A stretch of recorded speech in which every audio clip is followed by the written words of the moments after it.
बता कर लाई हूँ।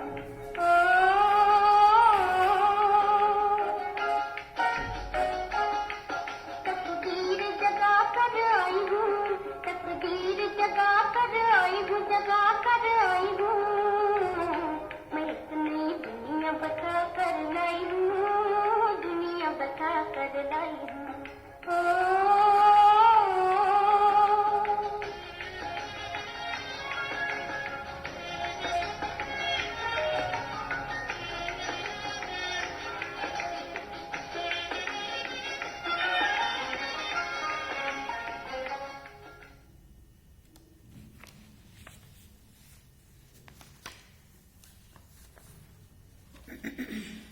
ओम शांति। बाबा गुड मॉर्निंग। आज बाबा के 13 फरवरी 2021 के महावाक्य हैं। बाबा ने सार में कहा, मीठे बच्चे, तुम बाप के पास आए हो अपनी सोई हुई तकदीर जगाने। तकदीर जगना माना विश्व का मालिक बनना। बाबा ने प्रश्न पूछा, कौन सी खुराक तुम बच्चों को बाप समान बुद्धिवान बना देती है? तो बाबा ने उत्तर में कहा, ये पढ़ाई है तुम बच्चों के बुद्धि की खुराक। जो रोज पढ़ाई पढ़ते हैं अर्थात इस खुराक को लेते हैं, उनकी बुद्धि पारस बन जाती है। पारसनाथ बाप जो बुद्धिवानों की बुद्धि है, वो तुम्हें आप समान पारस बुद्धि बनाते हैं। गीत हम सब ने सुना, तकदीर जगा कर आई हूँ। ओम शांति। गीत की लाइन सुनकर के भी मीठे मीठे बच्चों के रोमांच खड़े हो जाने चाहिए, माना इतनी खुशी हो जानी चाहिए। है तो कॉमन गीत, परंतु इनका सार तो और कोई नहीं जानते। बाप ही आकर गीत शास्त्र आदि का अर्थ समझाते हैं। मीठे मीठे बच्चे ये भी जानते हैं कि कलयुग में सबकी तकदीर सोई हुई है, सतयुग में सबकी तकदीर जगी हुई है। सोई हुई तकदीर को जगाने वाला और श्रीमत देने वाला अथवा तदबीर बनाने वाला एक बाप ही है। वही बैठ बच्चों की तकदीर जगाते हैं। जैसे बच्चे पैदा होते हैं और तकदीर जग जाती है। बच्चा जन्मा और उनको ये पता पड़ जाता है कि हम वारिस हैं। हूबहू ये फिर बेहद की बात है। बच्चे जानते हैं कल्प कल्प हमारी तकदीर जगती है और फिर क्या होता है, सो जाती है। पावन बनते हैं तो तकदीर जग जाती है। पावन गृहस्थ आश्रम कहा जाता है ना। आश्रम अक्षर पवित्र होता है। पवित्र गृहस्थ आश्रम उनके अगेंस्ट फिर है अपवित्र पतित गृहस्थ आश्रम। आश्रम नहीं कहेंगे क्योंकि आश्रम माना पवित्र स्थान को कहा जाता है। गृहस्थ धर्म तो सबका है ही, जानवरों में भी है। बच्चे तो सब पैदा करते ही हैं, जानवरों को भी कहेंगे गृहस्थ धर्म में है। अब बच्चे जानते हैं हम स्वर्ग में पवित्र गृहस्थ आश्रम में थे, देवी देवता थे। उन्हों की महिमा भी गाते हैं, सर्वगुण संपन्न 16 कला संपूर्ण। तुम खुद भी गाते थे। अब समझते हो हम मनुष्य से देवता फिर से बन रहे हैं। गायन भी है, मनुष्य से देवता किए करत न लागी वार। ब्रह्मा विष्णु शंकर को भी देवता कहते हैं। ब्रह्मा देवताय नमः, फिर कहते हैं शिव परमात्माय नमः। अभी उनका अर्थ भी तुम जानते हो। वो तो अंधश्रद्धा से सिर्फ कह देते हैं, अब शंकर देवताय नमः कहेंगे, शिव के लिए कहेंगे अब शिव परमात्माय नमः। तो फर्क हुआ ना, वो देवता हो गया और वो परमात्मा हो गया। शिव और शंकर को एक नहीं कह सकते। तुम जानते हो हम बरोबर पत्थर बुद्धि थे, अब पारस बुद्धि बन रहे हैं। देवताओं को तो पत्थर बुद्धि नहीं कहेंगे ना। फिर ड्रामानुसार रावण राज्य में सीढ़ी उतरनी ही है। पारस बुद्धि से पत्थर बुद्धि बनना ही है। सबसे बुद्धिवान तो एक बाप ही है। अभी तुम्हारी बुद्धि में दम नहीं रहा है, सुना, अब तुम्हारी बुद्धि में दम नहीं रहा है। बाप उनको बैठ पारस बुद्धि बनाते हैं। तुम यहाँ आते हो पारस बुद्धि बनने। पारसनाथ के भी मंदिर हैं, वहाँ मेले लगते हैं, परंतु ये किसी को पता नहीं है कि पारसनाथ कौन है। वास्तव में पारस बनाने वाला तो बाप ही है, वो है बुद्धिवानों की बुद्धि।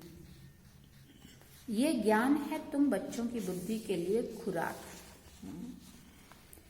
फिर बाबा ने कहा इससे बुद्धि कितनी पलटती है माना परिवर्तन होती है। ये दुनिया है क्या, कांटों का जंगल, कितना एक दो को दुख देते रहते हैं ना। अभी तो है ही तमो प्रधान रौरव नरक। गरुड़ पुराण में तो बहुत रोचक बातें लिख दी है। अभी तुम बच्चों को ही बुद्धि को खुराक मिल रही है। बेहद का बाप खुराक दे रहे हैं, ये है पढ़ाई। इनको ज्ञान अमृत भी कह देते हैं, कोई जल आदि है नहीं। आजकल सब चीजों को अमृत कह देते हैं, गंगा जल को भी अमृत कह देते हैं। देवताओं के पैर धोकर पानी रखते हैं, उसको अमृत कह देते हैं। अब ये भी बुद्धि से समझने की बात है ना। ये अंजलि है, ये अंजलि अमृत है, वह पतित पावनी गंगा का जल अमृत है। अंजलि जो देते हैं ना, वो ऐसे नहीं कहते कि ये पतितों को पावन बनाने वाला है। गंगा जल के लिए कहते हैं ये पतित पावनी है। कहते भी हैं मनुष्य मरे तो गंगा जल मुख में हो। दिखाते हैं अर्जुन ने बाण मारा फिर अमृत जल पिलाया। तुम बच्चों ने कोई बाण आदि नहीं चलाए हैं। एक गांव है जहां बाणों से लड़ते हैं, वहां के राजा को ईश्वर का अवतार कहते हैं। अब ईश्वर का अवतार तो कोई हो नहीं सकता। वास्तव में सच्चा सतगुरु तो एक ही है, जो सर्व का सदगति दाता है, जो सभी आत्माओं को साथ ले जाते हैं। बाप के सिवाय वापिस कोई भी साथ नहीं ले जा सकता। ब्रह्म में लीन हो जाने की भी कोई बात नहीं है। ये भी बाबा कहते ये नाटक बना हुआ है। सृष्टि चक्र का अनादि, ये सृष्टि का चक्र अनादि फिरता ही रहता है। वर्ल्ड की हिस्ट्री ज्योग्राफी कैसे रिपीट होती है ये भी तुम बच्चे अभी जानते हो और कोई नहीं जानते। मनुष्य अर्थात आत्माएं अपने बाप रचयिता को भी नहीं जानती। जिसको याद भी करते हैं वो गॉडफादर, हद के बाप को कभी गॉडफादर नहीं कहेंगे। गॉडफादर अक्षर बहुत रिस्पेक्ट से कहते हैं।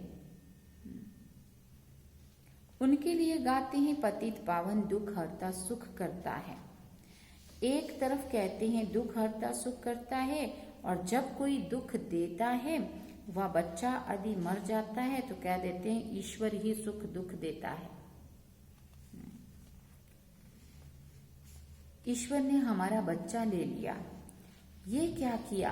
अब महिमा एक गाते हैं और फिर कुछ होता है तो ईश्वर को गालियां देते हैं।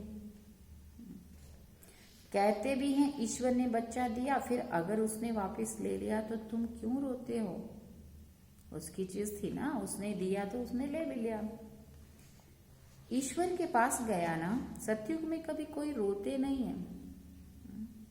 बाप समझाते हैं रोने की कोई दरकार नहीं है। आत्मा को अपने हिसाब किताब अनुसार दूसरा पार्ट बजाना है। ज्ञान ना होने के कारण मनुष्य कितना रोते हैं, जैसे पागल हो जाते हैं। यहाँ तो बाप समझाते हैं, क्या समझाते हैं, अम्मा मरे तो भी हलवा खाना, नष्टो मोहा होना है। हमारा तो एक ही बेहद का बाप है, दूसरा ना कोई। ऐसी अवस्था बच्चों की होनी चाहिए। मोह जीत राजा की कथा भी सुनी है ना, ये है सब दंत कथाएं। सतयुग में कभी दुख की बात नहीं होती है, ना कभी अकाले मृत्यु होती है। बच्चे जानते हैं हम काल पर जीत पाते हैं। बाप को महाकाल भी कहते हैं। कालों का काल तुमको काल पर जीत पहनाते हैं, अर्थात काल कभी खाता नहीं है। काल आत्मा को तो नहीं खा सकता ना। आत्मा एक शरीर छोड़ दूसरा लेती है, उसको कहते हैं काल खा गया। बाकी काल कोई चीज नहीं है। मनुष्य महिमा गाते रहते हैं, समझते कुछ भी नहीं है। गाते हैं अच्युतम केशवम, गायन है ना वो एक, अच्युतम केशवम कृष्ण दामोदरम, ऐसा कुछ है ना, एक गीत गाते हैं। तो बाबा गाते हैं ना अच्युतम केशवम, अर्थ कुछ नहीं समझते हैं, गाते कितना धुन से है। बिल्कुल ही मनुष्य समझ से बाहर हो गए। बाप समझाते हैं ये 5 विकार तुम्हारी बुद्धि को कितना खराब कर देते हैं। कितने मनुष्य बद्रीनाथ आदि पर जाते हैं, आज 2 लाख गए, कल 4 लाख गए, बड़े बड़े ऑफिसर्स भी जाते हैं तीर्थ करने। तुम तो जाते नहीं हो, तो वो कहेंगे ये बीके तो नास्तिक है क्योंकि भक्ति नहीं करते हैं। तुम फिर कहते हो जो भगवान को नहीं जानते हैं वो नास्तिक है। अब जो मंदिर में जाने वाले हैं उन मंदिर के देवताओं के बारे में तो कुछ भी नहीं जानते, सिर्फ मंदिर जा रहे हैं, माथा झुका रहे, बस इतना पता है।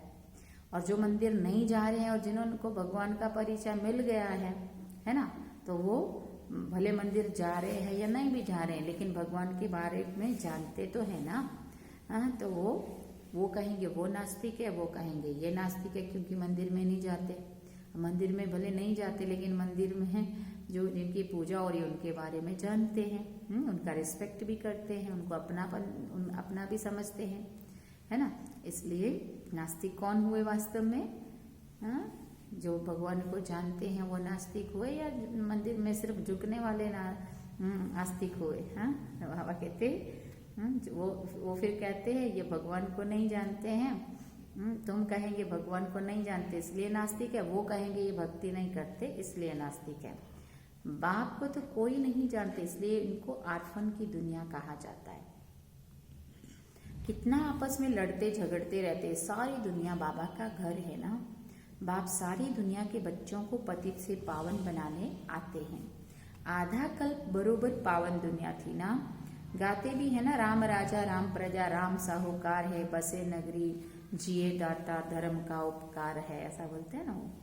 वहां फिर अधर्म की बात कैसे हो सकती है?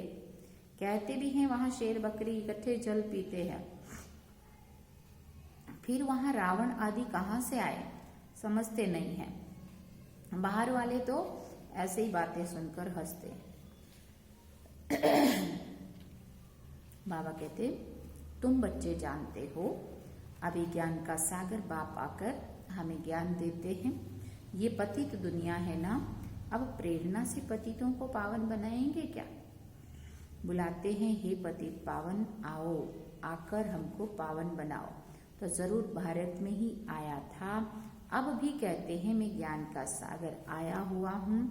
तुम बच्चे जानते हो शिव बाबा में ही सारा ज्ञान है, वही बाप बैठ बच्चों को ये सब बातें समझाते हैं। शास्त्रों में सब दंत कथाएं हैं। नाम रख दिया है व्यास भगवान ने शास्त्र बनाए। अब वो व्यास था भक्ति मार्ग का, ये है व्यास देव, उनके बच्चे तुम हो सुख देव। सुना? अब तुम सुख के देवता बनते हो। सुख के देवता माना सबको सुख देने वाले। सुख का वर्षा ले रहे हो व्यास से, शिवाचार्य से। सुना? व्यास के तुम बच्चे हो, परंतु मनुष्य मूंझ ना जाए इसलिए कहा जाता है शिव के बच्चे। उनका असुल नाम है ही शिव। तो अब बाप कहते किसी देहधारी को मत देखो, जबकि शिव बाबा सन्मुख बैठे हैं। आत्मा को जाना जाता है, परमात्मा को भी जाना जाता है। वो परम पिता परमात्मा शिव, वही आकर पतित से पावन बनने का रास्ता बताते हैं। कहते हैं मैं तुम आत्माओं का बाप हूँ। आत्मा को रियलाइज किया जाता है, देखा नहीं जाता है। बाप पूछते हैं तुम अपनी आत्मा को तुमने अपनी आत्मा को रियलाइज किया? इतनी छोटी सी आत्मा में अविनाशी पार्ट नूंधा हुआ है जैसे एक रिकॉर्ड है। तुम जानते हो हम आत्मा ही शरीर धारण करती है। पहले तुम देह अभिमानी थे, अब देही अभिमानी बने हो।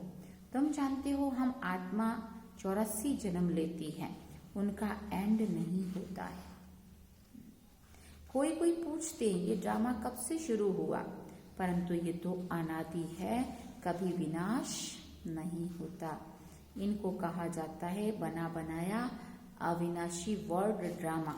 तो बाप बैठ बच्चों को समझाते हैं, जैसे अनपढ़ बच्चों को पढ़ाई दी जाती है, आत्मा ही शरीर में रहती है ना, ये है पत्थर बुद्धि के लिए फूड, है ना, बुद्धि को समझ मिलती है ना। तुम बच्चों के लिए बाबा ने चित्र बनवाए हैं, बहुत सहज हैं। ये है त्रिमूर्ति ब्रह्मा विष्णु शंकर। अब ब्रह्मा को भी त्रिमूर्ति क्यों कहते हैं? हाँ, देव देव महादेव, एक दो के ऊपर रखते हैं, अर्थ कुछ भी नहीं जानते। अब ब्रह्मा देवता कैसे हो सकता है? प्रजापिता ब्रह्मा तो यहाँ होना चाहिए ना, ये बातें कोई शास्त्रों में नहीं है। बाप कहते हैं मैं इस शरीर में प्रवेश कर इन द्वारा तुमको समझाता हूँ, इनको अपना बनाता हूँ, इनके बहुत जन्मों के अंत में आता हूँ। फिर बाबा ने कहा ये भी 5 विकारों का संन्यास करते हैं। ये माना ब्रह्मा बाबा की बात हो रही। संन्यास करने वाले को योगी ऋषि कहा जाता है।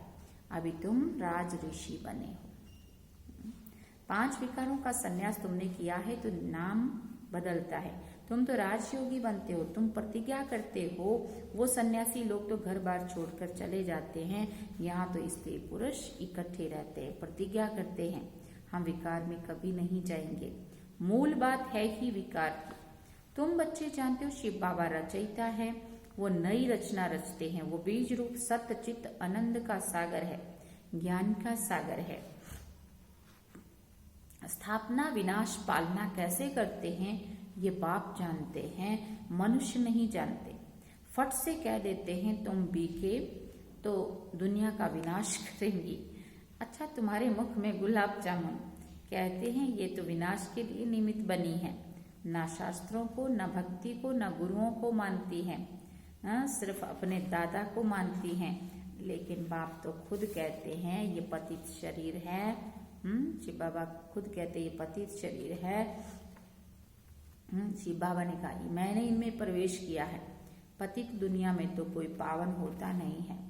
मनुष्य तो जो सुनी सुनाई बातें सुनते हैं ना, वो बोल देते हैं। ऐसी सुनी सुनाई बातों से तो भारत दुर्गति को पाया है। ये जो भारत की हालत हुई है, बाबा कहते सुनी सुनाई बातों से। तब बाप आकर सच सुनाए सबकी, फिर सदगति करते हैं। अच्छा, मीठे मीठे सिकिल दे बच्चों प्रति माता पिता बाप दादा का दिल व जान सिक व प्रेम से याद प्यार, गुड मॉर्निंग, नमस्ते। रूहानी बाप की रूहानी बच्चों को नमस्ते। हम रूहानी बच्चों की रूहानी माता पिता बाप दादा को दिल व जान सिक व प्रेम से याद प्यार, गुड मॉर्निंग, नमस्ते, थैंक्स बाबा। शुक्रिया बाबा। धारणा के लिए मुख्य सार है। पहला पॉइंट, बाप से सुख का वर्षा लेकर सुख का देवता बनना है, सबको सुख देना है। राजऋषि बनने के लिए सभी विकारों का संन्यास करना है। दूसरी बात, पढ़ाई ही सच्ची खुराक है। सदगति के लिए सुनी सुनाई बातों को छोड़ श्रीमत पर चलना है। एक बाप से ही सुनना है, मोह जीत बनना है। वरदान में बाबा ने कहा सदा स्वमान में स्थित रहे, निर्माण स्थिति द्वारा सर्व को सम्मान देने वाले माननीय पूजनीय भव। जो बाप की महिमा है वही आपका स्वमान है। स्वमान में स्थित रहो तो निर्माण बन जाएंगे। फिर सर्व द्वारा स्वतः ही मान मिलता रहेगा। मान मांगने से नहीं मिलता है, लेकिन सम्मान देने से, स्वमान में स्थित होने से, मान का त्याग करने से सर्व के माननीय व पूजनीय बनने का भाग्य प्राप्त हो जाता है। क्योंकि सम्मान देना नहीं, क्या है, लेना है। स्लोगन में बाबा ने कहा जाननहार के साथ करणहार बन, असमर्थ आत्माओं को अनुभूति का प्रसाद बांटते चलो। जाननहार के साथ करणहार बन असमर्थ आत्माओं को अनुभूति का प्रसाद बांटते चलो। अच्छा, ओम शांति। ये थे बाबा के आज के महावाक्य। अब हम बाबा को याद